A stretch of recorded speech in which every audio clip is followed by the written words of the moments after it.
Thanks for tuning in.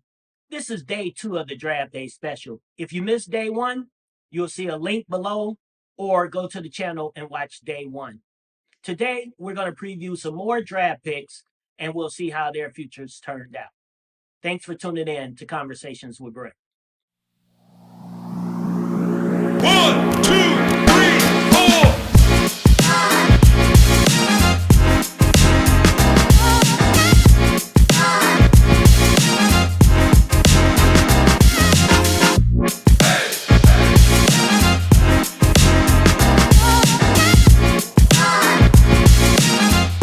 Continue with the 1998 NFL Draft.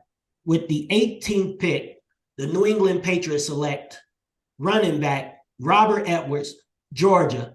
Bulldogs. What was that day like, man? Hey, man, I tell you, it was awesome.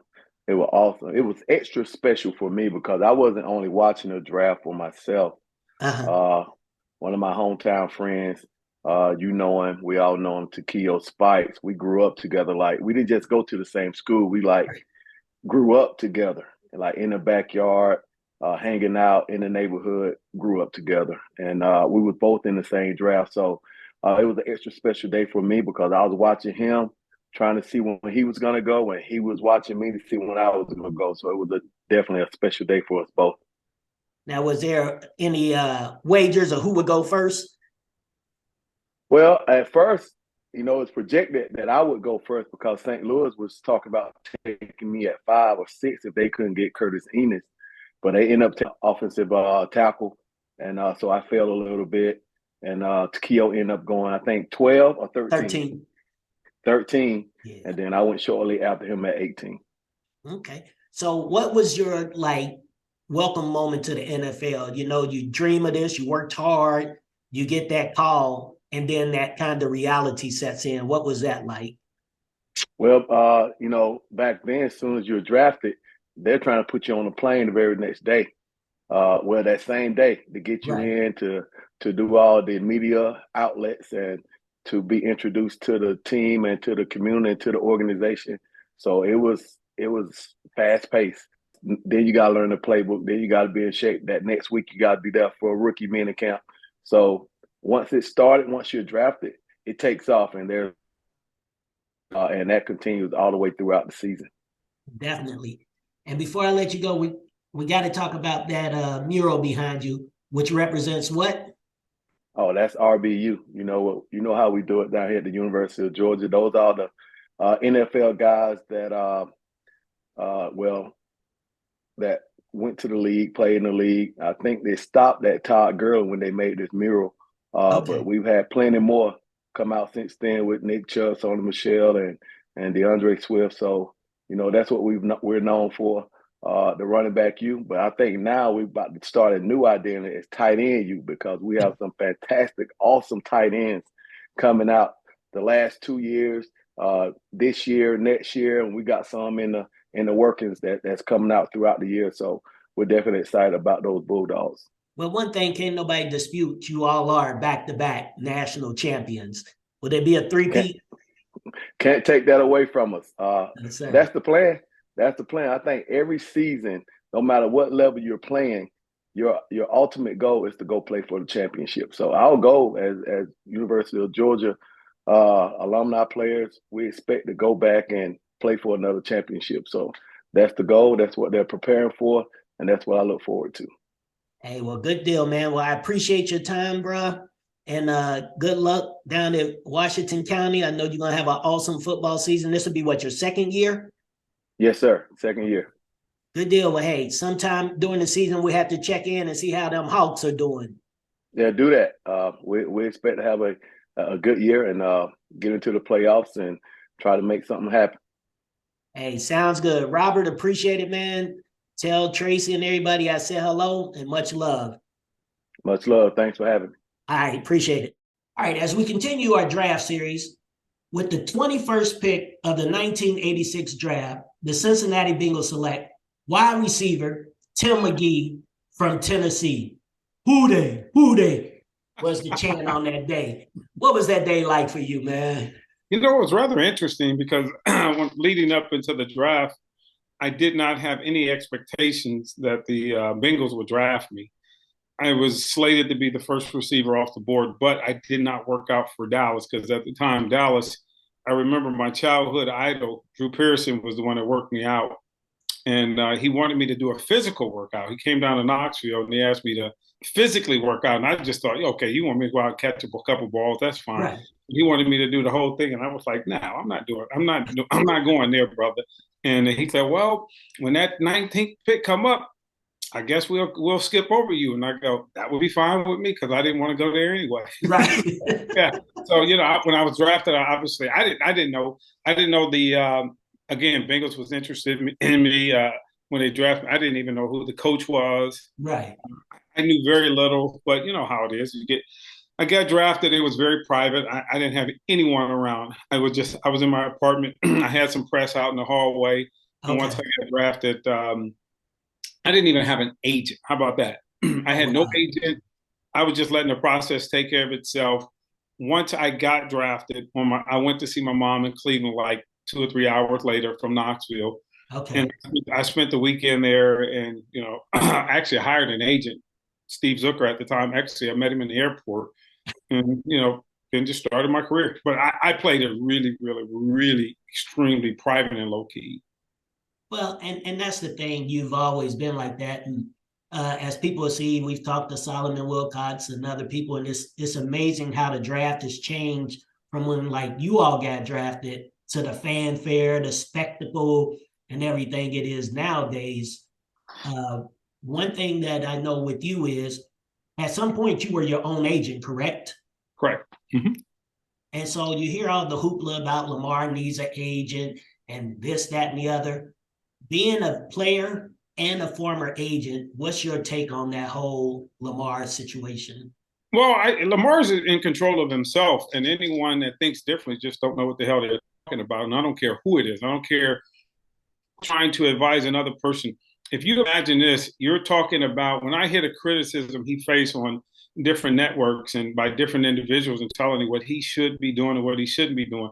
Lamar Jackson is the CEO of Lamar Jackson.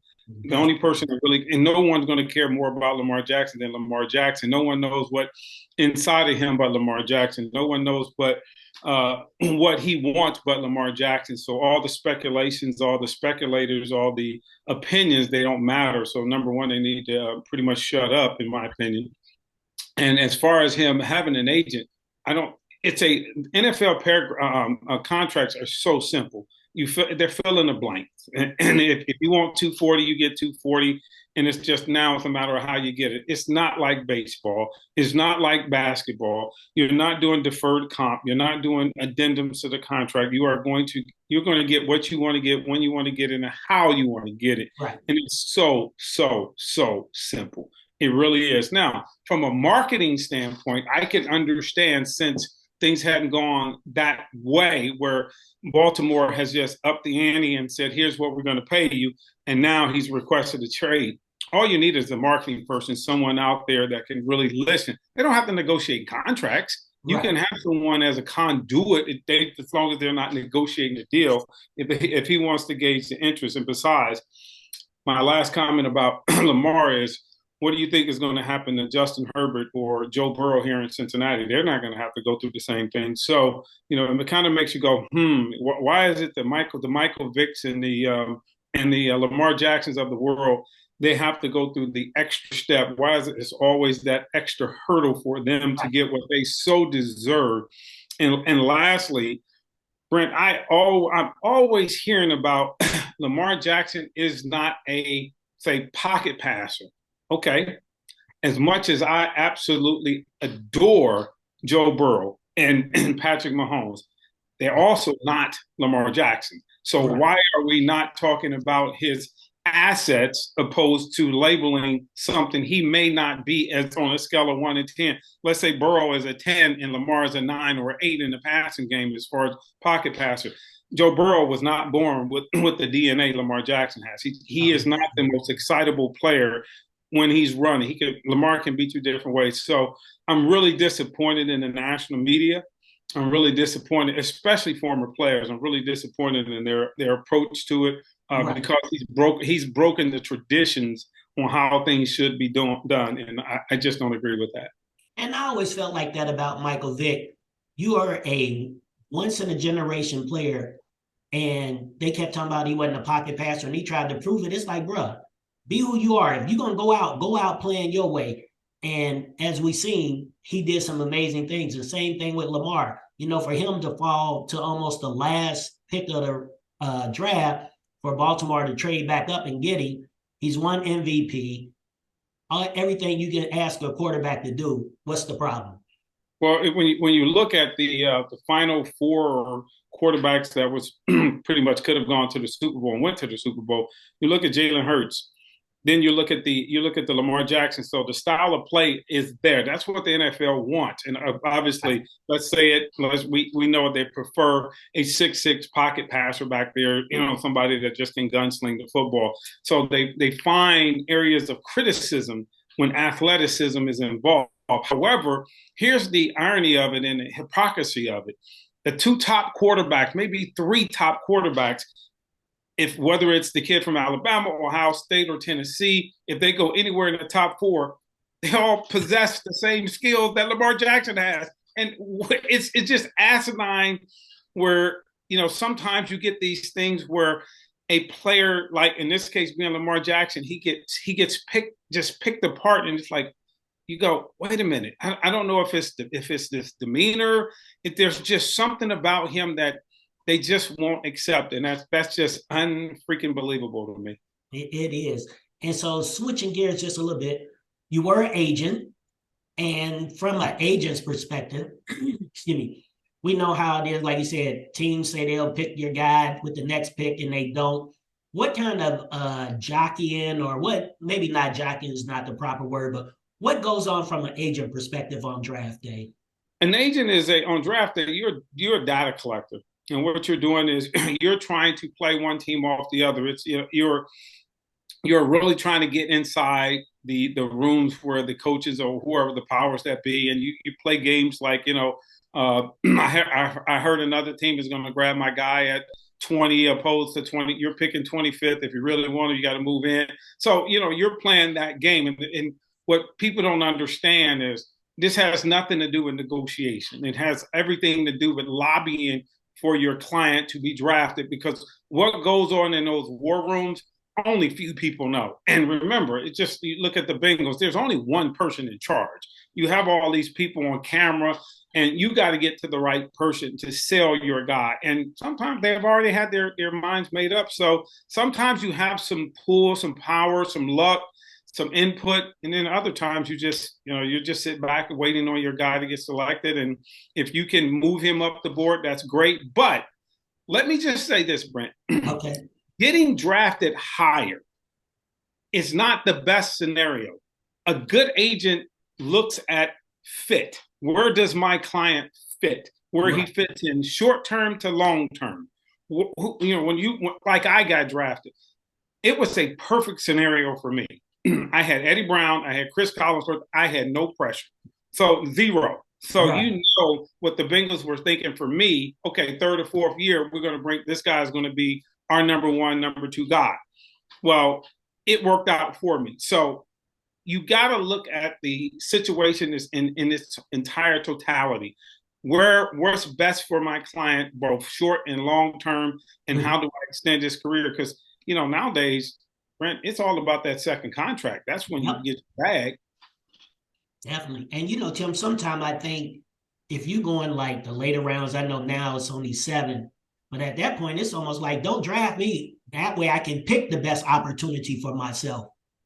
Oh, absolutely. You do not want to get drafted in the 5th, 6th, or 7th round. Yeah, you get a little bit more coins, but I'm looking at, I remember I had Ramon Foster one year, and he did not get drafted, and he was a little upset, that he didn't get drafted in the 6th or 7th round, because players wants to say, "Your client, I got drafted by," opposed to I signed with. So once we got past the ego side of it, now you can go out, and I put him with Dick LeBeau with Pittsburgh, and obviously he had a 10+ year career. So yeah, you can look at the rosters, see who drafted what, see if there's any availability at that position, and then find the best possible scenario for your client. Because later in the week, they're going to hear from London Fletcher, who was undrafted. London played 15 years, and when I was looking up his stats, there was only one game he didn't start. He's the NFL's Iron Man. He played in like 250 some odd consecutive games and only missed one play in his whole entire career. And he went undrafted. So sometimes it works out the way it's supposed to.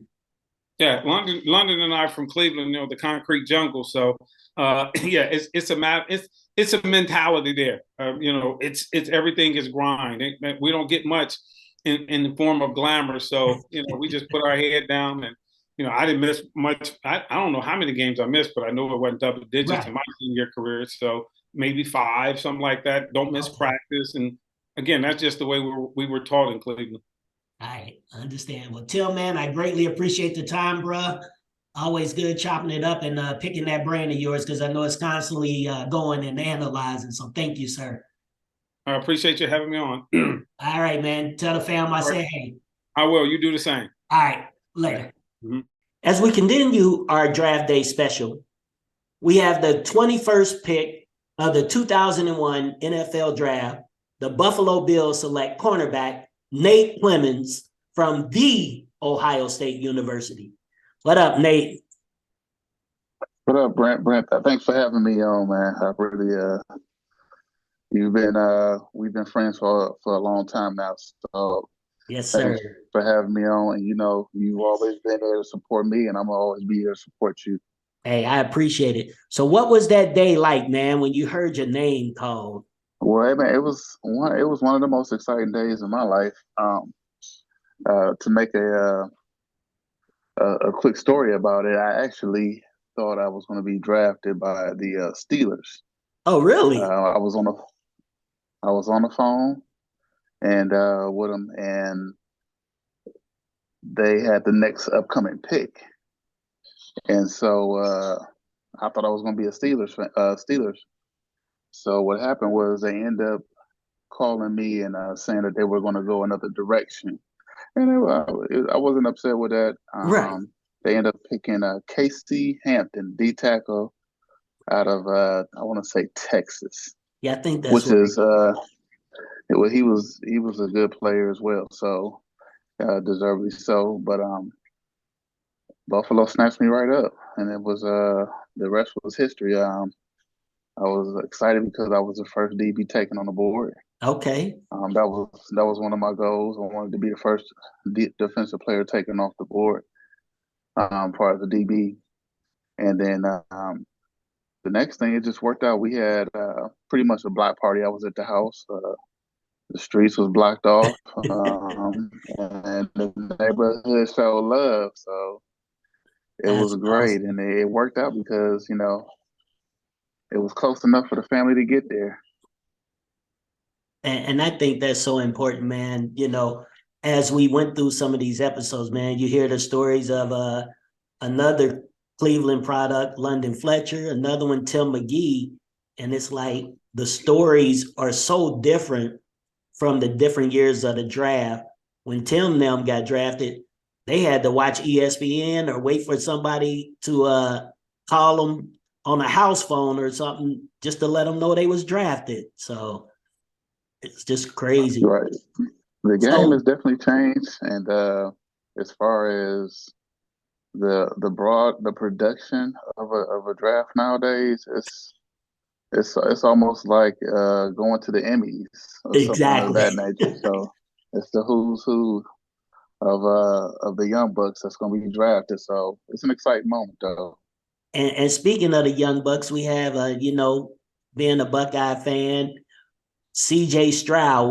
What do you think his ceiling is as far as the NFL? You think he'd be Pro Bowler or serviceable, or what do you see in him? Well, it's hard to say. It's hard to say. If you picking a kid to say that he's a Hall of Famer, right? That's always hindsight. there's only a few guys that you could ever say something, and those are guys that are unicorns, and you can say LeBron James being one. Right.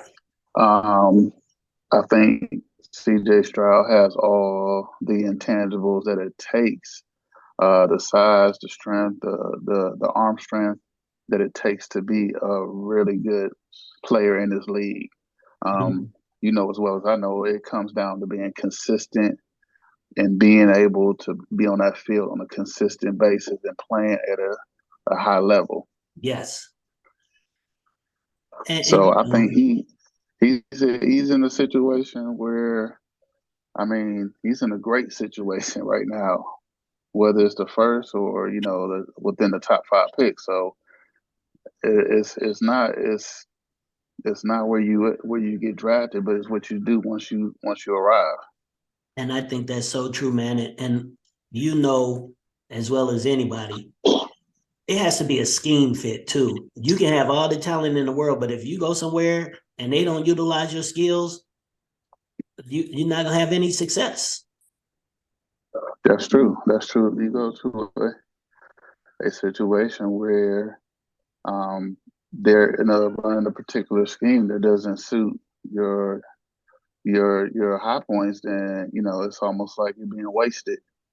I was fortunate enough to come within the scheme. Greg Williams, Jerry Gray. Oh yeah. Where it was an aggressive style defense, and that was something that I loved, and that was something where I thrived. Definitely. Well, man, I just want to thank you. I don't want to take up too much of your time. Appreciate you making time, and continue blessings to you and the family. All right. Appreciate it, Brent. I love you, brother. Love you too, man. And tell the missus I said, hey. Will do. All right. Later. All right, go. As we continue this draft day special, with the 31st pick in the 1988 draft, the Cincinnati Bengals select running back Albert Icky Woods, UNLV. Man, what was that day like for you? It was a roller coaster, man, because I thought I would be picked in the first round because I ended up leading the nation in rushing that year. Okay. And I thought I'd be a first rounder. We talked to Chicago there for a minute at 24, and they took Brad Mustard out of Stanford. Oh yeah. And then so I didn't get drafted on the first day. So I was highly ticked off, man. But got a good night's rest and woke up the next day, and I was the first player taken on the second day. So that was felt great, man. To finally have your name called after sitting there and waiting for your name called. The most messed up thing about it is just sitting there waiting to know if they're gonna call your name or they're not gonna call your name, and sometimes you'll know if they're gonna call your name before they call it because they're talking to you, letting you know that you're getting ready to be their next pick.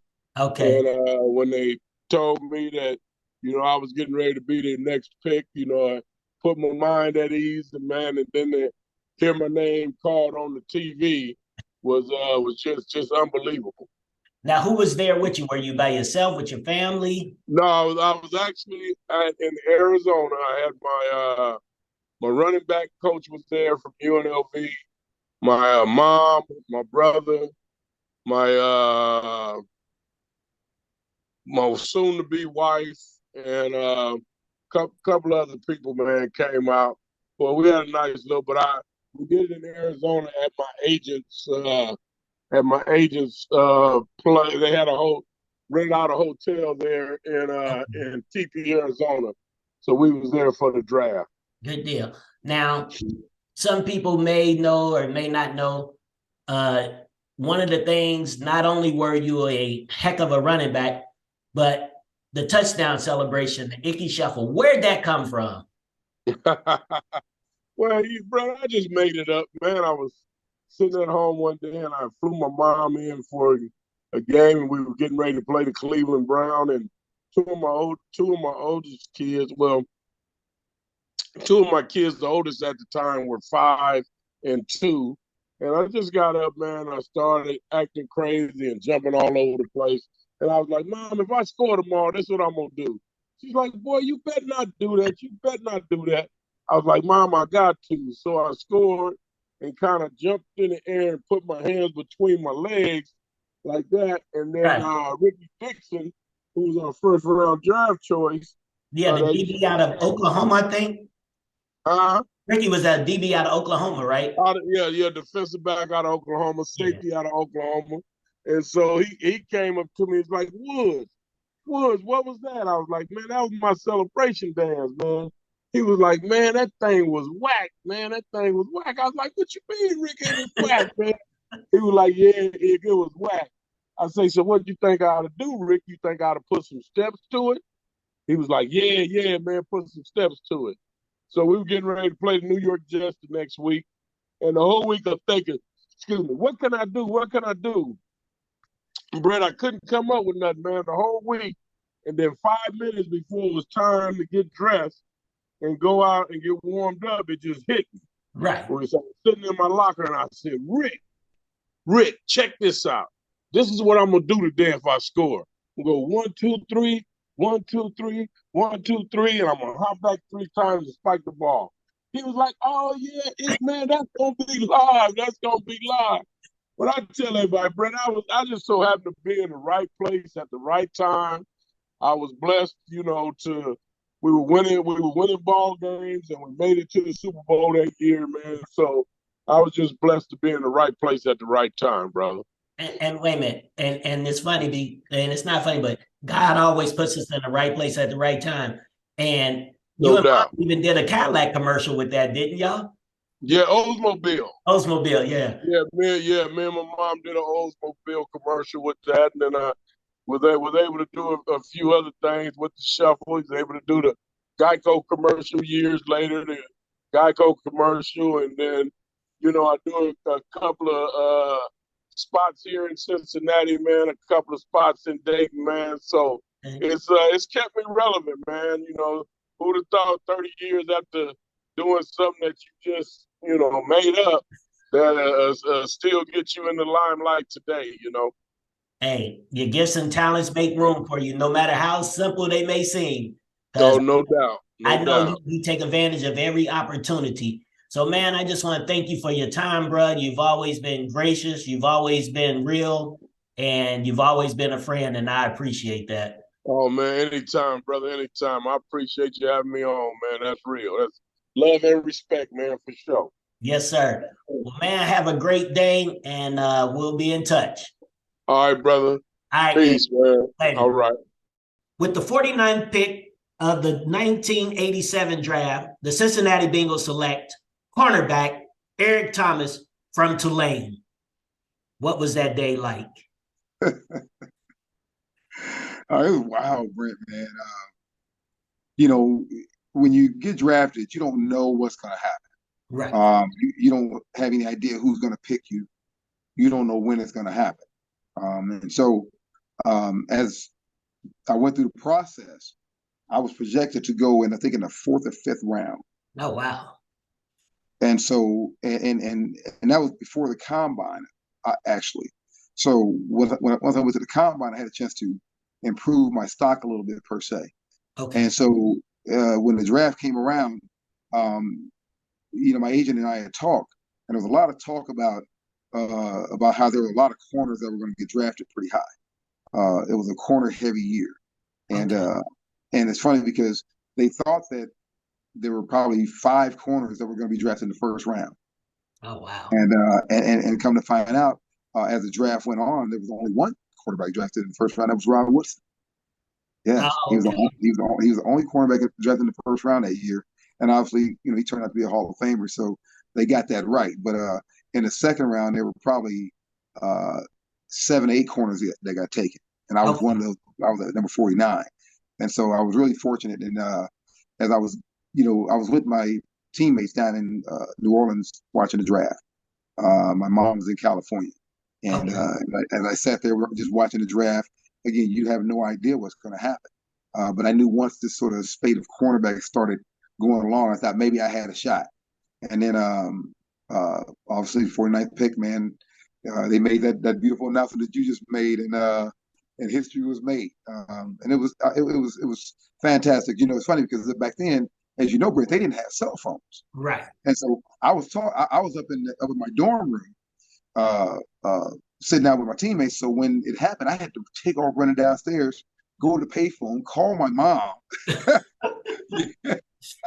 And people hear that they think you had to run to the payphone. Yeah, there weren't cell phones. We didn't have a phone in our dorm room. So yeah, I ran to the payphone, man. Called my mom, talked to her, uh, told her how excited I was. She was obviously pretty excited too. She was watching the draft back in Sacramento, and you know, it's just you know that you haven't made it, but you know you have the opportunity. And I Right. think that's what a lot of players realize, that you don't make it once you get drafted. You have the opportunity to make it. And for me, you know, I didn't care where I get drafted, who I got drafted. Right after I got drafted, as you know, my agent called me and said, "Congratulations." He said, "Now you know the Bengals are cheap," and the whole thing about that. so, so he said, "So buckle your seatbelt and just hold tight." He said, He said, "We'll get your contract done." He said, "But they can be difficult sometimes." And so I was prepared for that. But for me, I was just such a workaholic, and I was so focused on trying to make sure I made it. Right. Right after I called my mom, ran back up to the dorm room, you know, gave some daps to my teammate, man, I went right out and started working out. I just got right back to the grind. And so for me, even though it appears that I had made it because got drafted so high, I didn't think I had made anything, because I had worked out with enough NFL guys that told me that, hey, man, you don't make it in this league until you make it in this league. Right. And so I was prepared for not really worrying about so much where I got drafted, but worried so much about, if I got the opportunity, how would I take advantage of it? Okay. And for me, that was fantastic. I really loved it. And again, when I got in, I didn't change anything once I got to the pros. I was the same guy. I wanted to work. I was hungry. I wanted to work out and get it done. You know how I was. You knew me for a long time. So Yeah. and I think a lot of guys sort of realize that. But I think that once you get that opportunity, you haven't made it. Get in that league, man, and dig and grind and try to see if you can get as much as you can out of the league, because the league's going to pull as much as they can out of you. Oh, definitely. And I think players sometimes don't realize you need to get as much out of the league as you can as well. It works both ways. You shouldn't let the league use you, but use the league for what you can. And once you feel like you've satisfied that love of football, you know, call it a career. I was very fortunate. I played 9 years, and not without injury, as you Right. know. So I think that people need to realize that it's a great opportunity. It's not a guaranteed life going in and year out. And as your age catches up with you, and as injuries catch up with you, you know, you got to realize, hey, man, great opportunity, great ride, but it's a ride that every one of us are going to get off of. And I think that that's the joy of it, because you see young guys get the same opportunity that we had. And I think a lot of guys don't realize, I think you do, but it's just the euphoria of doing your childhood dream. And like you said, that game gonna take a toll. There's a price to pay, and everybody talk about, oh, Uh-huh. they make this, they make that. But I heard somebody say once, and I thought it was so profound. They said people should not be concerned with how much an athlete makes, because if an athlete gets injured, his career is basically over. And they referenced Christopher Reeves, who played Superman. Even after he was paralyzed, he was still able to act and make money. As an athlete, a football player, you blow out an ACL or a knee back then, that was death sentence for your Right. career. Yes, it was. Yes, it was. Yes, it was. And you're right. And I think that's the thing where I talk to young athletes that get the opportunity. I said, hey, man, take it, because and work at it. Don't take it for granted, because they got other guys that didn't get drafted high, that want it just as bad, and those guys are going to get that opportunity. And you don't want to run across one of those guys in a game, because he's going to play much, much harder than you think he will. And so I tell guys, it's just an opportunity of a lifetime. And certainly the feeling that you have of knowing that you, first of all, sort of fulfilled a childhood dream. I think secondly, you get a chance to realize that you can actually help your family in a way. Mhm. And I think thirdly, you know, you get a chance to say, you know what, this is something that that's unique and it's special, because when you think about it, there's only been maybe 25,000 guys ever playing in the National Football League. Yeah. And when you think about this league being around over 100 years, that's not a lot of guys. No, Uh, not at it, all. it puts you in a very, very, very unique class. And I think the guys I know guys my age, we realize it because we talk about it all the time. And I just hope that the younger guys, the younger generation appreciates it as well. And I think guys, as they listen to the vets of the game who become coaches or trainers, they take that wisdom and they play a lot longer. I looked at Takeo after he got injured in Buffalo. He changed his whole regiment during the offseason to really take care of his body better. And he was able to play 15 years. And I think a lot of people don't realize what all the casual fan just sees his favorite player out there. And if you make a good play, great. And if you don't, you're a bum and all this. But they don't know everything that goes into it. I can remember E.T. First starting to work with Takeo and Willie and Corey Dillon, and and Adrian Ross, they'd be the last 3 or 4 out of the locker room, ice pack on shoulder, ice pack on knees, ice pack on wrist. And it's like just walking like a 50-year-old, 60-year-old man at like 25, 26. And people don't realize that game, like you said, it requires a lot of you. That's right. That's right. It's funny you say that because I think they think about that. How often do you see anything where you see a guy that's 25, 26 years old walking around with ice packs on the shoulders and on the knees and everything else?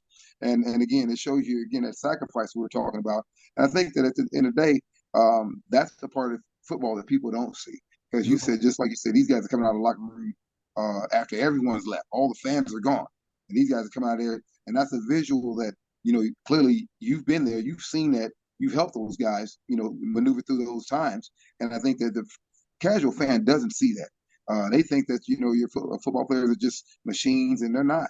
I mean, they break down, and at some point, as they break down, the newer player is going to come in and go through the same thing. And he's going to break down too, and then the next player come along. So it's a constant, it's a moving train, and this train keeps going. It picks up passengers, and then as it picks up some passengers, drops other ones off. And for me, to be an NFL player was great because I got picked up on that train one day, and then I know what 9 years later that train hit the choo choo, and they said somebody got to get off, and it was me getting off, but I tell you what, man, it was the greatest experience ever, and even despite injuries and those kind of things that I've had from it, I wouldn't trade it for the world because I think that some of it was given to me in terms that I got selected. The other part of it I worked for, and that's what makes it gratifying. I'm sure. So last question, man, what was one memory or a game that, whether it was your welcome to the NFL or you'd be like, oh man, I can't believe I'm facing this person? So my rookie year, I was a second round pick, so there was some expectation that I would be able to get in and play, if not start. Right. Typically a second round pick, if he can start his rookie year, great. Typically you expect a second round pick to come in and be starting by his second year. I was in my rookie year, and Lewis Breeden was our starting corner. He had been having back issues. So as we went through training camp, the hope was that Lewis was going to be healthy enough to play. Right. And come to find out as we got closer to the season, he wasn't. And so that sort of pressed me into some sort of active duty because my rookie year, the only thing I was playing was slot corner. I would come in on third down, play slot corner. After third down, I'm back on the sideline. Right. And then all of a sudden, Louis can't play. Ray Horton was a very good slot corner, but he was an outside corner. And Lewis played outside corner, and they needed me to get out there and play. Right. And so my second game, my rookie year, we play against the great Jerry Rice. Oh, and wow. And it was a game where the 49ers and Bill Walsh is very very smart coach. They look up and they see a Hall of Famer, future Hall of Famer going against the rookie, Jerry Rice going against me. And so their intent was to try to see if they can attack the rookie corner. Right. And they did. And they had a little bit of success early in the game. I think he caught 1 or 2 balls on me. Not anything, not deep balls, but just maybe a slant route. He caught him maybe a little 12-yard square in. And I was just sort of trying to get used to covering him. He obviously I've seen him on TV, but he wasn't the fastest player. Right. And here it is. I'm trying to outrun everything that he's doing, and I probably should have just let him come to me and run with it because I knew I could. but being a rookie, you think everything. You didn't slow down, and so in that particular game, he had caught a couple balls and then he ran a slant route. Now here's the fun, not a slant route, but a deep post. Now in this particular defense we were playing, Robert Jackson, our free safety, we were supposed to be doubling Jerry Rice. Okay. If Jerry Rice came down and ran anything inside, Robert's got it. If he runs anything outside, I got it. So my job was to get on the outside shoulder and stay right there. So he runs the post route, and I'm thinking, we got this. So when he breaks towards the post, I break with him upfield, and I look to see where the safety is because he's running as if the ball's coming to him. Right. And I look up, and sure enough, here it comes. And the safety's nowhere to be found. So I run as fast as I can. The ball's coming down towards the end zone. He jumps up. I jump with him. I try to rip it, but he caught it. I mean, Jerry Rice, when a ball gets in his hands, it ain't coming out. Right. He doesn't drop very many. And so he caught that touchdown on me. And it's funny because the way the media reported, he caught a touchdown on me, but they didn't mention the fact that we were in double coverage. Right. And he ran a post route, and the safety should have been making a play because they don't know what they're seeing. So if you know, as that game went on, it was a close game down the stretch. And as you know, the history says that the 49ers had the ball last. They threw the ball up to Jerry Rice in the corner on me by myself. I make some ill attempt to hit him. I don't know what I was doing. He catches the ball, touchdown, game over, 49ers. Wow. And really, it was like probably one of the worst moments any young player could have. But at the same time, it sort of indoctrinated me into the league in terms of what was going to be expected of me every week, how I needed to play. Right. And I'll tell you the greatest part of that story. Yeah, man, I'm a rookie corner in my second year. And, and obviously the 49ers won the Super Bowl I think either the year before or the year before that. And so they were still sort of a hot commodity. I go in the locker room and I'm sitting there. I'm a little dejected that I would give up such a stupid play because it was just an easy play that I could have made. I'm sitting there and all of a sudden the media comes. They open the door and the media comes in. Hordes of media. And you know who they're coming to?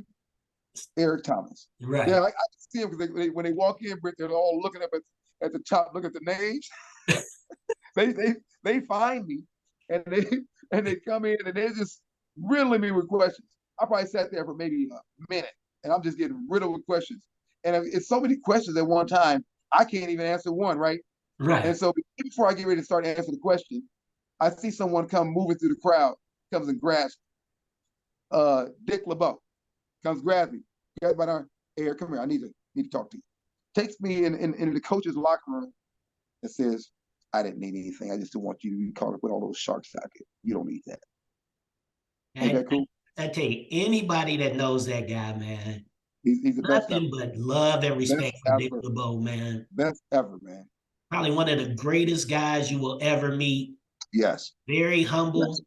Yes. And sometimes I don't think he gets the credit, one, for the coach he was, but two, the player he was. That's right. He played for 15 years.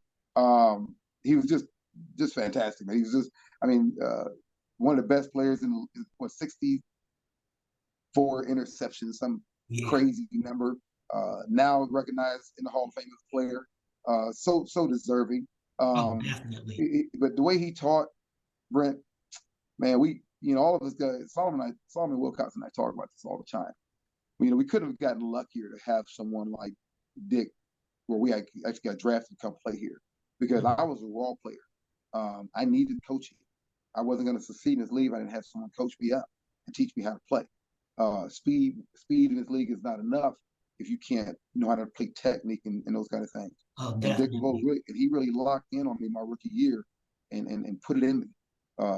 Talk to me every day during practice. I'd make a play, good player back, and he'd say, okay, this is what you did. And he'll tell me, he said, you're going to be a good player. You just got to be willing to work at it, keep working at it. And he instilled that I was going to be a good player. And I knew it, because I'd be in practice, and I started seeing improvements of the things that he was teaching me. And same thing with Solomon. People don't know Solomon Wilcox came in the league as a corner. He was drafted as a corner, man. And in training camp, 2 weeks in the training camp, they want you to move to free safety. And the dude goes to free safety and becomes an NFL safety for 7 years. Right.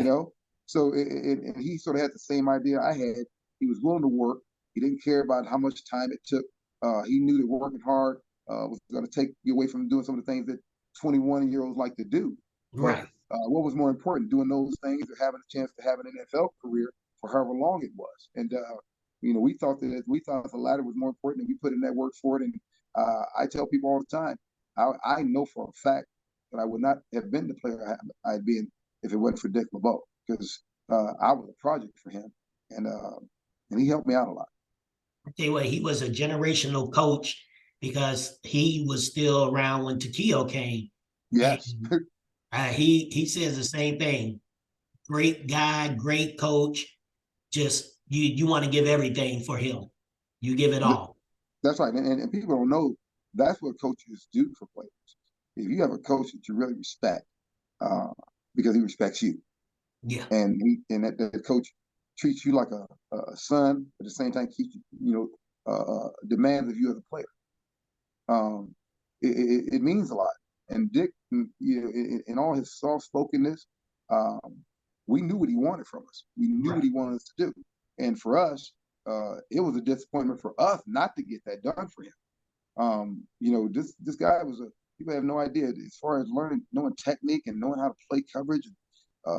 He taught me so much. I mean, I played slot corner at the time, and slot corner was not a premier position. Right. And he made it premier because of the things that he was doing with me. And he did that for my first 3 years, and he left, as you know, went to Pittsburgh, and then made Rod Woodson a Hall of Famer doing the same things that he was doing with me. And so, in every where he's gone and coached, he's left this trail of love and respect that players have for him in terms of how he goes about his business of treating you, teaching you, and making you sort of whole, because players don't come in this league whole. You teach and you learn, and then once they grasp it, that's when they turn into the players that you wanted them to be. And Dick LeBeau was all about that. I've had a lot of coaches, and there's no doubt that he's been the best coach I've ever had. I coach now high school football, Right. and I coach the same things he taught me. I got some high school kids that are getting top-notch teaching here, because when I tell you I'm teaching them the same exact things about technique, about eyes, about patience, about all this kind of stuff, because you have to learn to be a good player, and not just at the pro level, but now these things can be taught at the high school level, because what Dick was teaching us could be taught at the high school level, because it was plain enough to understand, and it wasn't complicated. And I think my kids that that played me the last several years have had a chance to realize that. And to me, that's what this is all about. So I took what Dick gave me, and I really appreciate what he gave me, because now I can take that and give that to some other young men. And to me, there's no better way to pass it forward than to do it like that. Oh, definitely to lay a great foundation. Well, man, always a pleasure catching up and chopping it up with you. No doubt. Hearing that wisdom you got to drop, I greatly appreciate it. Man, I love your show, man. I sit on Facebook. I said, look at my baby boy doing his thing. I'm loving it. I said, the Millers always find a way to do things. That's just part of the Miller thing, Hey, you got to see that next generation with Kendall and Kayla up to. So. Oh my God! I know they're gonna do it.